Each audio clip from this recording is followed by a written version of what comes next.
January 17, 1945. Over the cold gray waters of the English Channel, at 12,000 feet, Lieutenant John C. Jack Miller grips the throttle of his P-47 Thunderbolt.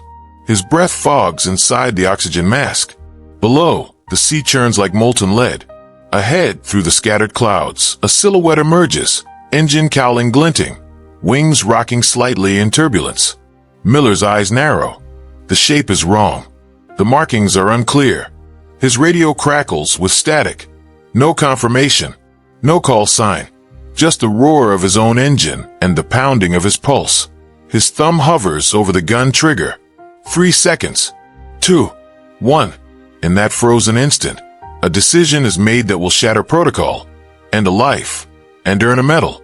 This is the story of a man who shot down his own, and was honored for it. By the winter of 1945, the skies over Europe had become a lethal chessboard.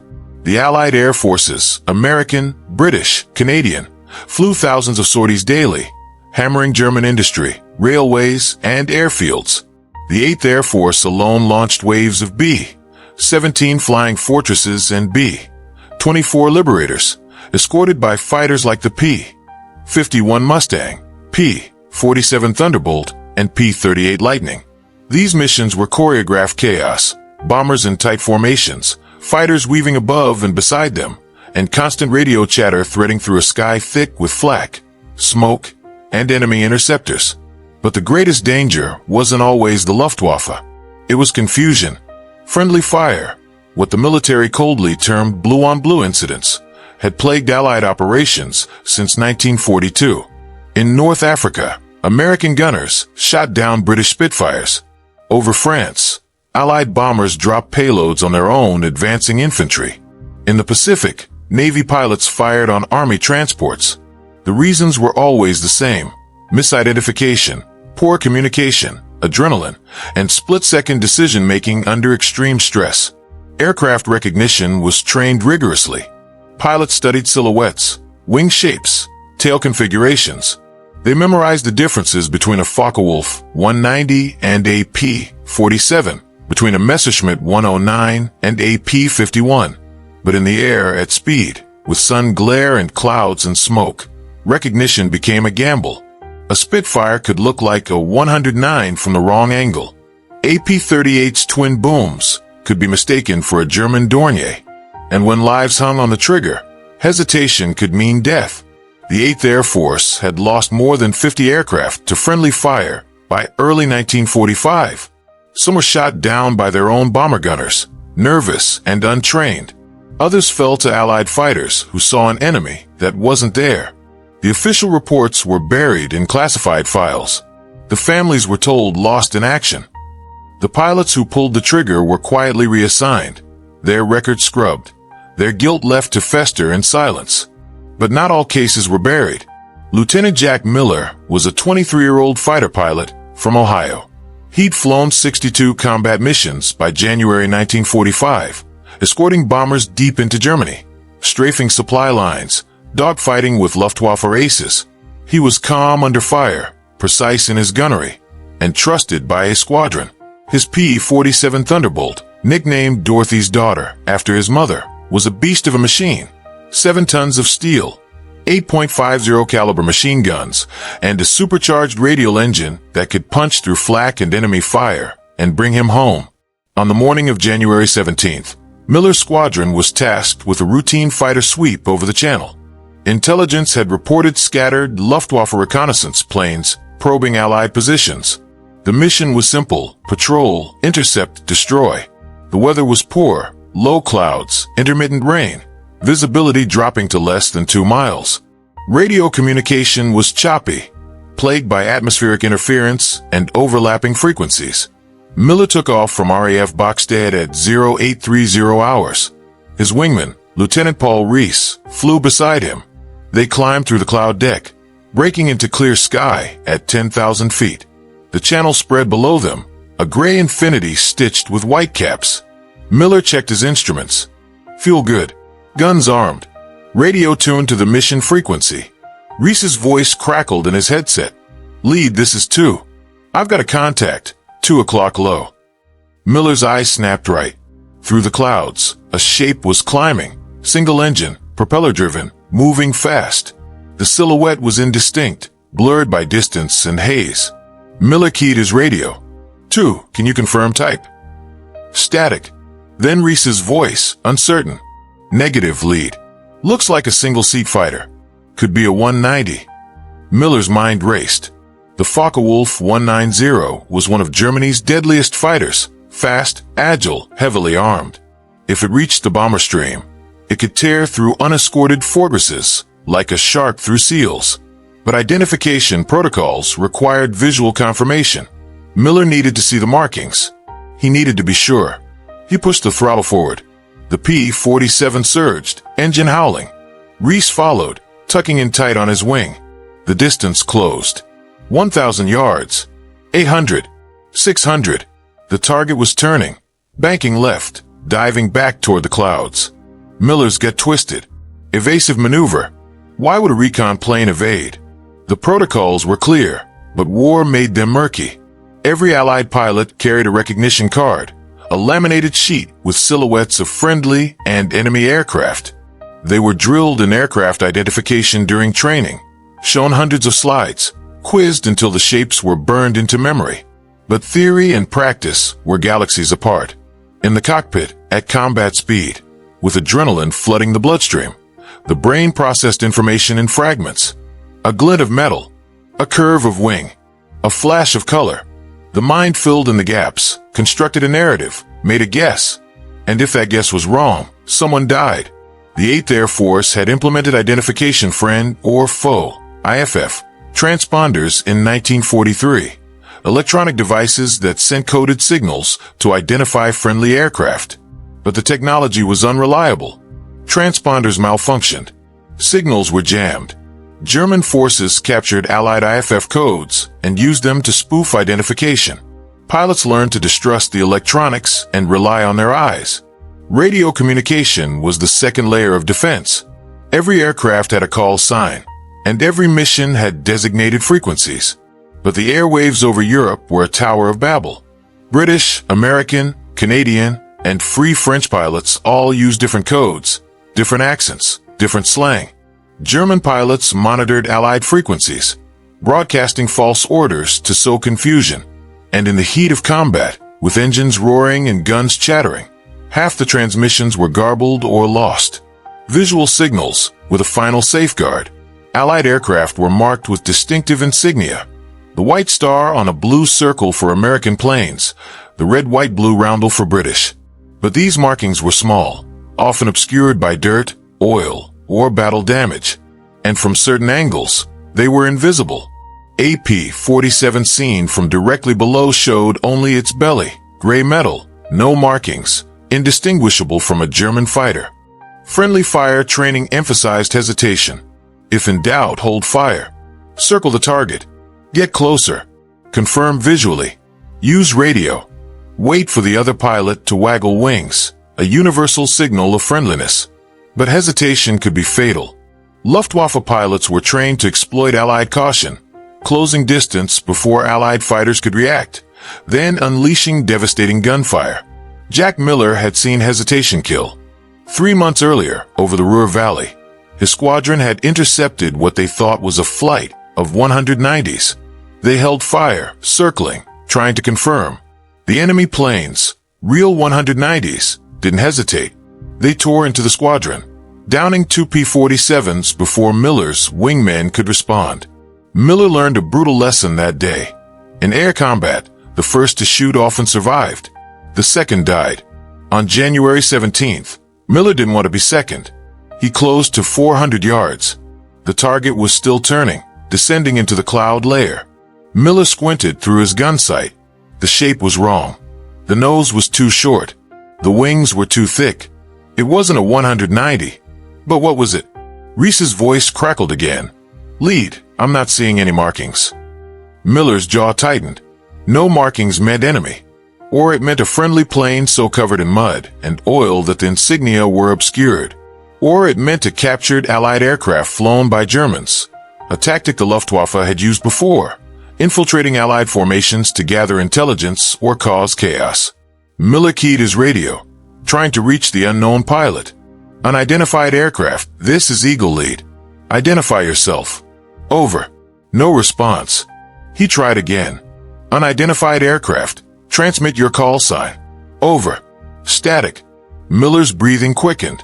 The target was 300 yards now, diving hard. If it reached the clouds, it would vanish. If it was hostile, it could report their position, bring reinforcements, or worse, double back and ambush them. Miller's training screamed at him to hold fire. His instinct screamed the opposite. The decision crystallized in an instant. The aircraft had evaded. It had ignored radio hails. It bore no visible markings. And it was fleeing into cloud cover, a classic enemy tactic. Miller's thumb pressed down on the trigger. 8.50 caliber machine guns erupted. Tracers arced through the air, stitching a line of fire across the sky. The first burst missed, passing just behind the target's tail. Miller adjusted, leading the target, squeezing again. The second burst struck home. Metal shredded. The target's engine coughed, trailing black smoke. The aircraft shuddered, nose dropping. Miller's heart hammered. He'd hit it, but something was wrong. The plane wasn't burning. It wasn't exploding. It was just falling. And then, as it rolled, Miller saw it. On the underside of the wing, half hidden by shadow and grime, a white star on a blue circle. American. The human angle. Inside the stricken aircraft, Lieutenant David Harmon fought for control. His P-51 Mustang, Lucky Lady, painted in faded script below the cockpit, was dying. The engine sputtered, oil pressure dropping, coolant temperature spiking. Harmon had been flying recon, photographing German positions along the Belgian coast, when his radio died. No warning, just silence. He'd turned for home, descending through the clouds to navigate by landmarks when the bullets hit.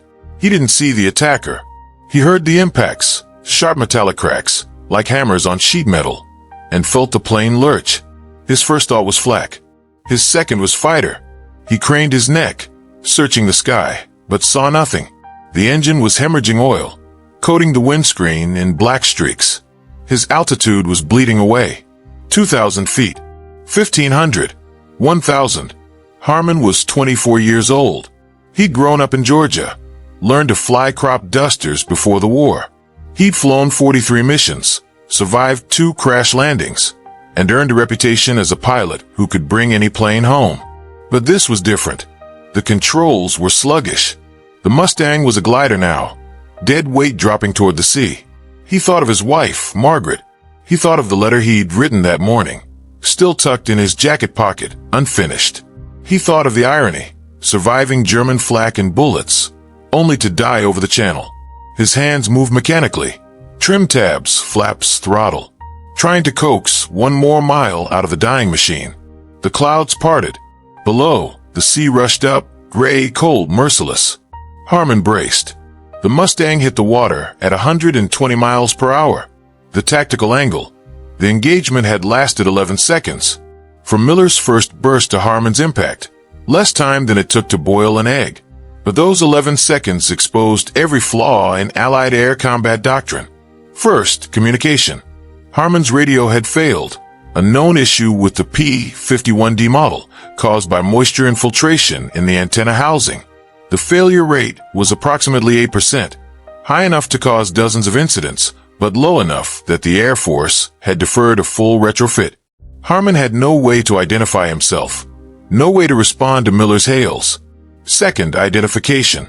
The Mustang's markings were obscured by mud and oil, residue from low-altitude strafing runs over waterlogged French fields. Maintenance crews at Harmon's base had been overworked, servicing 30 planes a day, and cosmetic cleaning was a low priority. The white star on Harmon's wing was invisible from above. Third, positioning. Harmon had deviated from his assigned flight path to avoid a storm cell. He was 20 miles off course, in a patrol zone assigned to Miller's squadron. He appeared on Miller's scope as an unidentified contact, behaving like an enemy reconnaissance plane. Fourth, doctrine. The 8th Air Force's rules of engagement prioritized speed over certainty. Pilots were instructed to engage hostile contacts decisively to prevent intelligence compromise or attack on Allied assets. The assumption was that friendly aircraft would always transmit, always show markings, always follow flight plans. When those conditions failed, the doctrine defaulted to aggression. Miller had followed doctrine perfectly. He'd hailed the target. He'd closed for visual identification. He'd assessed the threat. And he'd fired. By the book, his actions were justified. By reality, they were catastrophic. The technological angle, the weapons that killed Harmon were miracles of engineering. Each .50 caliber M2 Browning machine gun fired between 750 and 850 rounds per minute, with a muzzle velocity of 2,900 feet per second. Miller's P-47 carried 8 of them, synchronized to converge at 300 yards, a buzzsaw of lead that could tear through armor, engines, and human flesh with equal ease. But the technology that should have prevented the engagement failed at every level. Harmon's IFF transponder was functional, but Miller's receiver was tuned to a different frequency, a procedural error during pre-flight checks. The radio encryption codes had been updated that morning, but Harmon's squadron hadn't received the new code books due to a logistics delay, and the visual recognition aids, flares, signal lamps, wing rocking, were useless when one pilot couldn't see the other. The irony was bitter.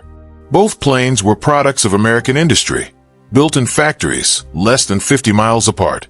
The P-47 and P-51 were icons of Allied air power, symbols of technological superiority. Yet their sophistication couldn't prevent them from killing each other. The leadership angle. When Miller landed at RAF Bokstad at 0947 hours, he taxied to the hard stand and cut the engine. His hands were shaking. He didn't speak to the ground crew. He didn't remove his parachute. He just sat in the cockpit, staring at the gun sight, replaying the moment over and over. Reese landed 2 minutes later. He found Miller still in the cockpit, helmet off, face pale. Reese climbed onto the wing. "Jack, you okay?" Miller didn't answer. Reese followed his gaze to the gun sight, then to the ammo counters. 320 rounds expended, enough to kill a dozen planes. "Jack, talk to me." Miller's voice was a whisper. It had a star. Reese's stomach dropped. Within an hour, the report reached the squadron commander, Major Richard Calloway. Within 2 hours, it reached the group commander, Colonel Thomas Barnett. Within 3 hours, it reached 8th Air Force headquarters. And within 6 hours, a full investigation was underway. The leadership faced a dilemma. Friendly fire incidents were public relations disasters. If word reached the press, it would undermine morale, fuel anti-war sentiment, and embarrass the military. But covering it up risked worse. If the truth emerged later, it would confirm suspicions of institutional dishonesty. Colonel Barnett made a calculated decision. He would investigate transparently, but frame the narrative carefully. Miller had followed doctrine. The shoot-down was a tragedy, but not a crime. And if the investigation concluded that Miller's actions were justified, then the Air Force could use the incident to highlight the dangers of war and the bravery of pilots who made impossible decisions. But first, they needed to know if Harmon survived. The psychological angle. Miller was grounded pending investigation. He sat in his barracks alone, staring at the wall. He didn't eat. He didn't sleep. He replayed the engagement in his mind, every second, every decision, every pull of the trigger. He saw the Mustang falling, saw the star on the wing, saw the pilot inside fighting for control. He thought about the man he'd killed. Was he young? Did he have a family? Did he die instantly? Or did he drown in the freezing channel, trapped in the sinking wreckage? Miller's wingmen tried to console him. Reese brought him food. The chaplain offered to talk, but Miller refused. He didn't want comfort. He wanted answers. The psychological toll of friendly fire was unique. In combat, killing the enemy was necessary, even heroic. But killing a comrade, even accidentally, was a moral wound that never healed. Studies after the war would show that pilots involved in friendly fire incidents suffered PTSD at rates 3 times higher than those who only engaged enemy forces. Many left the service. Some never flew again. Miller didn't know if he could fly again. Every time he closed his eyes, he saw the Mustang falling. The moral angle. On January 18th, a British trawler found debris 20 miles off the Kent coast. Among the wreckage, a seat cushion, a Mae West life jacket, and a body. Lieutenant David Harmon was pulled from the water at 1,420 hours. He was dead.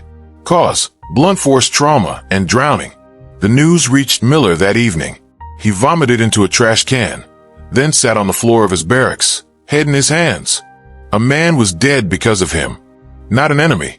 Not a Nazi. An American. A brother in arms. The moral calculus of war is brutal.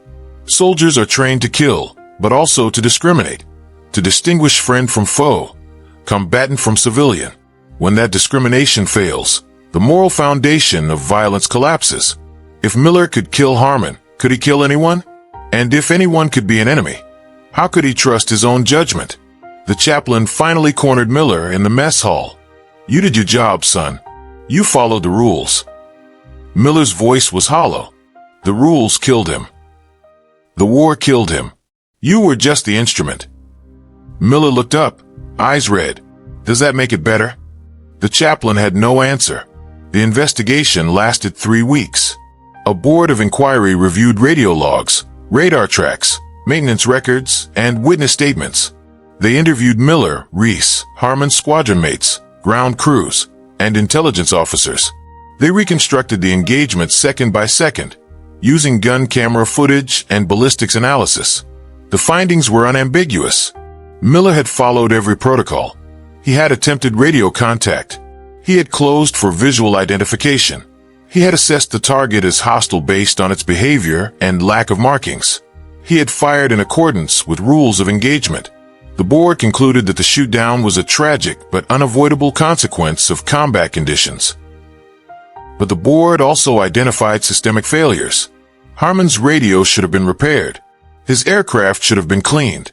His flight path should have been coordinated. And Miller's IFF receiver should have been properly configured. Any one of those failures alone might not have caused the tragedy. Together, they were lethal. The board recommended procedural changes, mandatory radio checks before takeoff, stricter maintenance standards, updated IFF protocols, and revised rules of engagement that emphasized caution over speed. But they also recognized the impossible position pilots faced. In a split second, with incomplete information, they had to decide whether to kill or die. The board's final judgment was delivered to Colonel Barnett on February 9, 1945. Lieutenant John C. Miller is cleared of all culpability in the death of Lieutenant David Harmon. His actions were consistent with training, doctrine, and the exigencies of combat. No disciplinary action is warranted. But the board went further. They recommended Miller for the Distinguished Flying Cross. The reasoning was coldly pragmatic. Miller had made a decision under extreme pressure, acted decisively to protect Allied forces, and demonstrated the burden of command. The medal would serve two purposes. It would exonerate Miller publicly, and it would send a message to other pilots that the Air Force stood by its men, even in tragedy. Colonel Barnett approved the recommendation, but when he called Miller into his office to deliver the news, Miller's response was not gratitude. "I don't want a medal for killing one of us." Barnett leaned back in his chair. "You don't get to choose, Lieutenant. The medal isn't for you. It's for every pilot out there who has to make the same choice you did. It's a signal that we understand the impossible decisions you face, and that we won't hang you out to dry when things go wrong." Miller's voice was tight. "You're giving me a medal for doing my job. I'm giving you a medal for surviving it." The medal ceremony was held on March 3, 1945, at RAF Boxstead. The entire squadron assembled on the flight line, pilots and ground crews standing at attention. A cold wind blew across the runway, carrying the smell of aviation fuel and damp earth. Miller stood at the front, uniform pressed, face expressionless. Colonel Barnett read the citation aloud. For extraordinary achievement in aerial combat on January 17, 1945, Lieutenant Miller, while conducting a fighter sweep over hostile territory, engaged in unidentified aircraft demonstrating evasive behavior consistent with enemy reconnaissance operations. Despite adverse weather and communication failures, Lieutenant Miller executed his mission with precision and courage, neutralizing a potential threat to Allied operations. His actions exemplify the highest standards of airmanship and dedication to duty. The words hung in the air, hollow and sanitized. No mention of the Mustang. No mention of Harmon. Just unidentified aircraft and potential threat. Barnett pinned the Distinguished Flying Cross to Miller's chest. The squadron applauded. Cameras flashed, official photographers capturing the moment for public affairs releases. Miller saluted, shook Barnett's hand, and walked back to his place in formation. Afterward, in the barracks, Reese found Miller sitting on his bunk, the medal in his hand. "You going to wear it?" Miller stared at the bronze cross, the eagle in the center, the ribbon striped red, white, and blue. No. He opened his footlocker and dropped the medal inside, beneath a stack of letters. He never wore it. Not during the war. Not after. When he returned home in 1946, he locked it in a drawer and never spoke of it again. But the story didn't end there. Harmon's family received a letter from the War Department on February 15, 1945. It informed them that their son had been killed in action over the English Channel, and that his death was the result of enemy action. The letter was a lie, a bureaucratic decision made to spare the family additional pain and to avoid public scrutiny of friendly fire incidents. Margaret Harmon, David's wife, accepted the letter with grief and pride.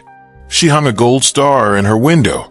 She told her children their father had died a hero, fighting the enemy. She never knew the truth. For 30 years, the official record stood unchallenged. Then, in 1975, a researcher digging through declassified Air Force documents stumbled upon the investigation report.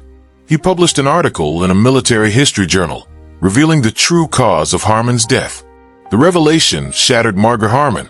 She was 72 years old, living in a nursing home in Georgia. When a journalist contacted her for comment, she refused to believe it. She insisted the article was a mistake, a smear on her husband's memory. But the documents were incontrovertible. She died 6 months later, heartbroken and angry. Miller learned of the article from a friend. He was 55, working as a flight instructor in Ohio. He read the piece in silence, then set it aside. A reporter called, asking for an interview. Miller declined. He had nothing to say. The war had ended 30 years ago, but the Mustang was still falling. The shoot-down of January 17, 1945, was one of 52 confirmed friendly fire incidents involving Allied aircraft in the European theater. Of those, 31 resulted in fatalities. Only 3 led to courts-martial. None resulted in convictions. The 8th Air Force implemented the board's recommendations within weeks. Radio checks became mandatory. Maintenance standards were tightened. IFF systems were recalibrated, and rules of engagement were revised to require positive identification before firing, a standard that held until the advent of radar-guided missiles made visual identification obsolete. But the procedural changes couldn't erase the human cost. Harmon's squadron painted his name on the nose of a new Mustang, a tribute that flew until the end of the war. His wingmen carried his photo in their cockpits, and at the officers' club, his seat remained empty, reserved in an unspoken memorial. Miller returned to flight status in April 1945. He flew 12 more missions before V-Day, escorting bombers over Berlin and strafing retreating Wehrmacht columns. He didn't speak about January 17th. He didn't joke with his squadron mates. He flew with mechanical precision, landing safely each time. But something inside him had broken. When the war ended, Miller declined a promotion and requested discharge. He returned to Ohio, married his high school sweetheart, and took a job teaching at a small aviation school.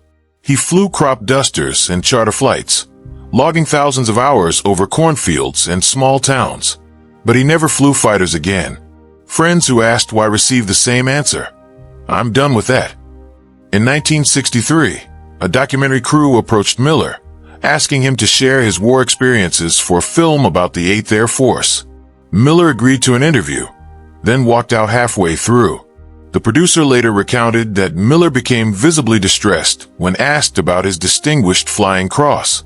"He told us he didn't earn it," the producer said. "He said it was a lie." Miller's family, his wife, his children, knew little about the incident. He didn't keep war memorabilia. He didn't attend reunions. The medal stayed locked in a drawer, forgotten by everyone except him. But in 1978, something changed. Miller received a letter from a stranger, a man named Robert Harmon, David Harmon's younger brother. Robert had read the declassified report and tracked down Miller's address. The letter was not angry. It was not accusatory. It was a question. Can you tell me what happened to my brother? Miller didn't respond immediately. He carried the letter in his jacket pocket for 2 weeks, rereading it on sleepless nights. Finally, he sat down and wrote back. His reply was 10 pages, handwritten, recounting every detail of January 17th. The weather, the radio silence, the identification attempt, the decision to fire, the moment he saw the star. He ended the letter with a single sentence. "I'm sorry." Robert Harmon wrote back 3 weeks later. His letter was brief. "Thank you for telling me the truth. It doesn't change the loss, but it gives me peace to know what happened. My brother was a pilot. He understood the risks. So do I." The correspondence continued for 5 years. Miller and Robert exchanged letters about aviation, about family, about the weight of memory. They never met in person, but the exchange gave Miller something he hadn't felt in 35 years: forgiveness. In 1983, Robert Harmon invited Miller to attend a memorial service in Georgia, honoring all pilots lost in the war. Miller declined, citing health reasons, but he sent a donation to the memorial fund anonymously. When Miller died in 1991, his wife found the letters in his desk, along with the Distinguished Flying Cross. She read them, cried, and then did something Miller never had. She framed the medal and hung it in their living room, alongside a photograph of him in his flight suit. Not as a celebration, but as a reminder. The official Air Force history of the 8th Air Force, published in 1997, included a brief mention of the incident. It described Miller's shoot-down as a tragic example of the fog of war and the burden borne by combat pilots. It praised the procedural reforms that followed, and it noted, without irony, that Miller's actions demonstrated the difficult choices faced by those who serve. David Harmon's name is inscribed on the tablets of the missing at Cambridge American Cemetery in England, alongside 5,000 other servicemen whose bodies were never recovered or identified. Visitors walking past his name have no idea how he died, only that he gave his life in service. Margaret Harmon's obituary, published in 1976, described her as a Gold Star widow who never remarried and devoted her life to honoring her husband's memory. It did not mention the truth she learned in her final months. The story faded into the archives, a footnote in the vast literature of World War II, notable only to specialists and historians. Until 2003, when a filmmaker producing a documentary on friendly fire interviewed Miller's widow. She shared the letters, she showed the medal, and she told the story in full. The documentary aired on the History Channel in 2004, 59 years after the incident. It reached millions of viewers, many of whom had never heard of blue-on-blue incidents. The public response was divided. Some praised Miller's courage. Others questioned the medal. Veterans forums debated the ethics of the shoot-down, with no consensus. But among pilots, military and civilian alike, the reaction was almost universal: sympathy. They understood the impossible position Miller had been in, the split-second choice, the lifelong guilt. One retired Navy pilot wrote in an online forum, "There but for the grace of God go all of us." The Distinguished Flying Cross remains controversial. Military historians argue it was a necessary recognition of the burdens of command. Ethicists contend it sanitized a tragedy and rewarded a mistake. Miller himself had no doubt. He never considered it an honor. But the medal served its intended purpose. It signaled to pilots that the military understood the fog of war, and that honest mistakes made under fire would not end careers or destroy lives. Whether that message justified the deception, to Harmon's family, to Miller, to history, is a question with no clear answer. War compresses morality into seconds. It forces decisions that no human should have to make, then demands we live with the consequences. Jack Miller made a choice in 11 seconds that haunted him for 46 years. He followed training, doctrine, and instinct, and killed a man who wore the same uniform. The tragedy of January 17th, 1945, was not that Miller fired. It was that the systems designed to prevent such tragedies failed at every level. A broken radio, dirty markings, mistuned equipment, overworked maintenance crews. Inadequate doctrine. Any one failure might have been survivable. Together, they were lethal. Miller's story is a reminder that heroism and tragedy are not opposites. They are neighbors, separated by circumstance and chance. The same skills that made him an ace made him a killer of his own. The same courage that earned him 62 combat missions led him to pull a trigger he would regret forever. The Distinguished Flying Cross he received was not a reward. It was a monument to the impossible choices war demands, and the scars those choices leave. Miller never wore the medal, but he carried its weight until his death. And in that burden, perhaps, lies the truest measure of his service. Not in the planes he shot down, but in the man he couldn't save, and the guilt he never escaped. The Mustang is still falling. It will always be falling. And in the cockpit, a pilot who never stopped fighting for control.